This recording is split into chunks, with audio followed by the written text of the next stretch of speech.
I asked if you agree with President Trump that Governor Pritzker has committed a crime.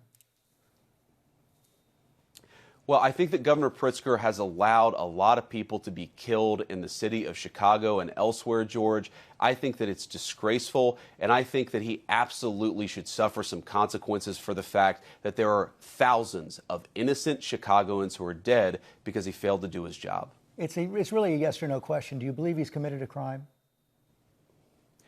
George. What began as a question about national security quickly became a test of accountability.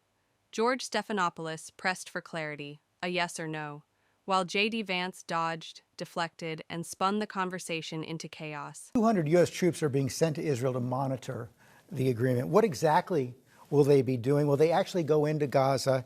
And are you concerned they could get caught in some crossfire?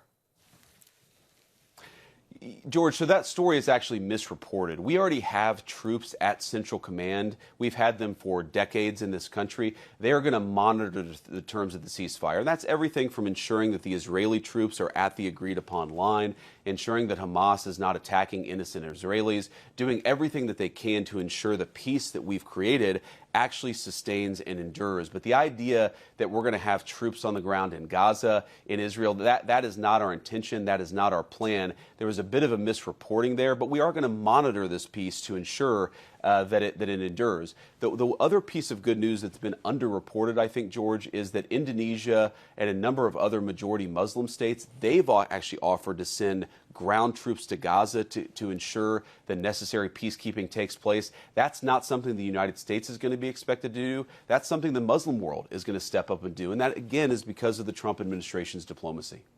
The president has also pushed for National Guard deployments in several American cities.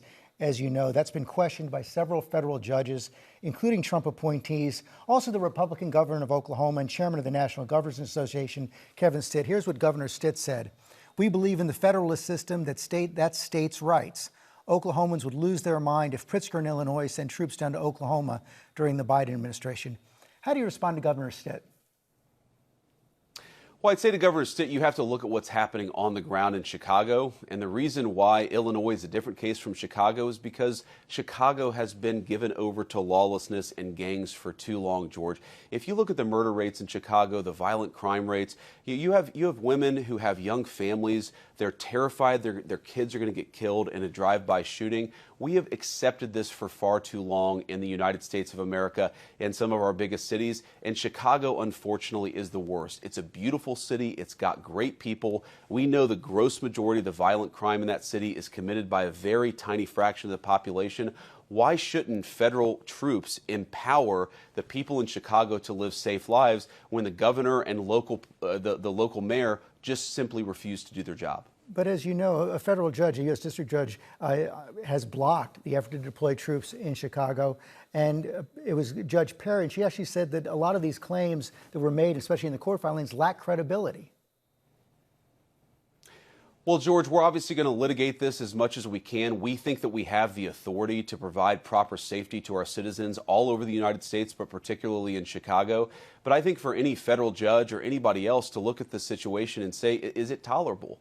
And I think the obvious answer, George, is no. The president looks at this situation. He sees the fact that you have multiple people dying of murders every weekend in the city of Chicago, and he says this is intolerable. And it's not just the people who live in Chicago, it's the law enforcement in Chicago, federal, state, and local, who are trying to keep us safe, George. You've seen ICE agents being teed off on in suburban Chicago, in places all over the state of Illinois and other places too. You see a 1,000% increase in violence against our ICE agents. They're being assaulted, they're being beaten, they're being shot at. I think all Americans, Democrat or Republican, we look at this scenario, we say, this is not acceptable. We want people to be safe. We want our law enforcement officials to be empowered to keep us safe. We can do this, and that's exactly what the Trump administration has committed to doing.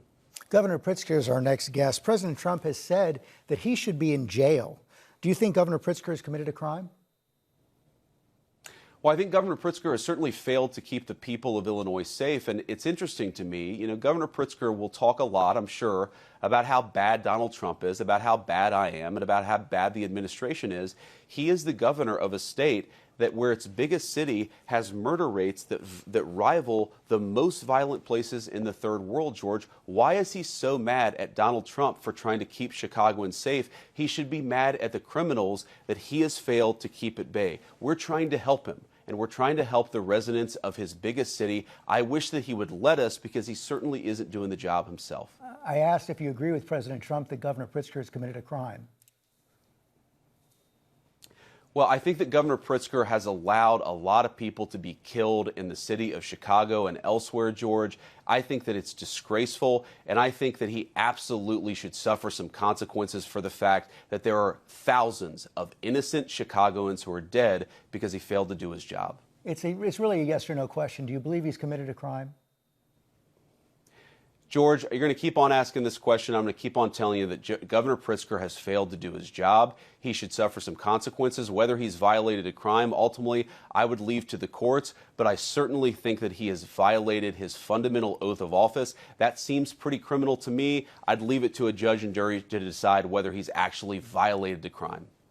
Let me also ask you, as we saw the indictment this week of Letitia James on questions of mortgage fraud. Also, Lisa Cook has been accused by the Trump administration of committing mortgage fraud as well. The journalism outlet ProPublica has actually published a story, and I want to show it up on the screen right now, that says that several members of the Trump administration have faced similar questions. Labor Secretary Lori Chavez DeRemer entered into 2 primary residence mortgages in quick succession. Transportation Secretary Sean Duffy has primary residence mortgages in New Jersey and Washington, D.C. Lee Zeldin, the Environmental Protection Agency administrator, has 1 primary residence mortgage in Long Island and another in Washington, D.C. How do you respond to critics who say that the Trump administration is engaging in a double standard here? Well, I'd say 2 things, George. First of all, ProPublica is basically a left-wing blog. I'm not shocked that you found a left-wing blog that can attack members of the Trump administration. But second, and this is the most important, is what does the law say? Letitia James was indicted in a left-leaning part of our country, a part that voted very heavily against Donald J. Trump, for the crime of mortgage fraud. When I read the indictment, when I read the facts in the case, I see a person who committed mortgage fraud. Now, of course, the jury is going to decide whether she ultimately committed a crime. We don't try her. The administration doesn't try her. A judge tries the case, and a jury decides whether she's ultimately guilty.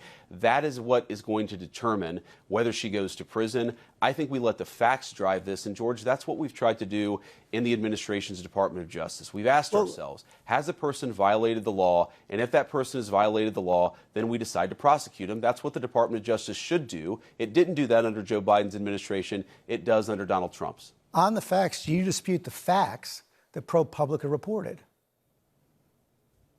Do I dispute a far-left blog that I haven't read that you brought up in this interview? I have no idea, George. I have no idea what they actually said. But I certainly question the source. I question their credibility. And most importantly, I'm not worried about what they said about members of our administration.